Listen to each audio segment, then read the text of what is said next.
11 दिवस झाले त्या गोष्टीला, सर्वांना व्हॉट्सअपला माहित आहे, युट्यूबला बघतात. पक्वास सम्राट दत्ता महाराज मुडेकर, पक्वास सम्राट माऊली महाराज बोर्डीकर आणि प्रसाद नाना मोटरसायकलीवर जात असताना त्यांचा अपघात झाला. आणि पक्वास सम्राट असणारे जनाई अनाथ आश्रम आणि वारकरी शिक्षण संस्था ज्यांनी काढली, अनेक विद्यार्थी तयार केले, असे दत्ता महाराज मुडेकर हे आपल्याला सोडून गेले. आम्ही अनाथ आश्रम टाकला मंडळी, आणि मला त्यांनी नाव दिलं अनाथाचे मायबाप माणिक महाराज रेंगे. 13 मुलं अनाथ ठेवले त्या संस्थेत. पण खरे अनाथाचे मायबाप मी नव्हतो मंडळी. ओरिजिनल 13 मुलाचा सांभाळ करणारे ओरिजिनल अनाथाचे मायबाप आमचे पक्वास सम्राट दत्ता महाराज मुडेकर होते मंडळी. ते आज सोडून गेले आम्हाला. आणि कधीच त्यांनी आपलं दुःख कोणाला सांगितलं नाही. सगळ्याला सांभाळून घेणारे आमचे दत्ता महाराज. आणि स्वाभिमानी पक्वास सम्राट माऊली महाराज बोर्डीकर. बापाला कॅन्सर झाला, 5 लाख रुपये दवाखान्यात घातले. पण कधी माऊली माझ्या गाडीत असायचे. मी म्हणलं माऊली, अहो तुम्ही इतकं बापाचं दुखाले, कधीतरी मला पैसे उसने मागत जाणं. म्हणले महाराज मला 1.5 एकर राहणे, घर बांधलेलं नाही, पक्वाद अजूनच बापाच्या कॅन्सरात दुरुस्त करण्याचा प्रयत्न करतो.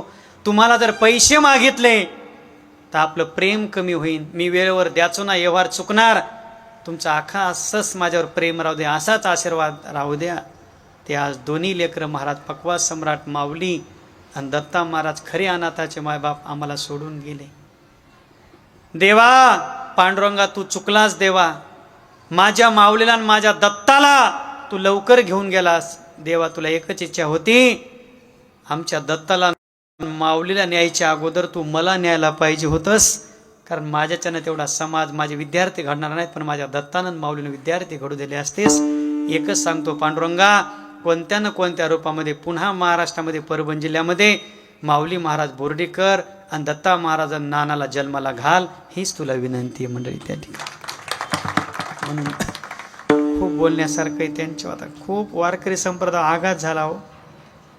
छोटे छोटे लेकरं आहेत त्यांना, आताच लग्न झाले 3-4 वर्षाखाली, आणि गेले सोडून. आता काय करता, फार मोठं दुःख आहे.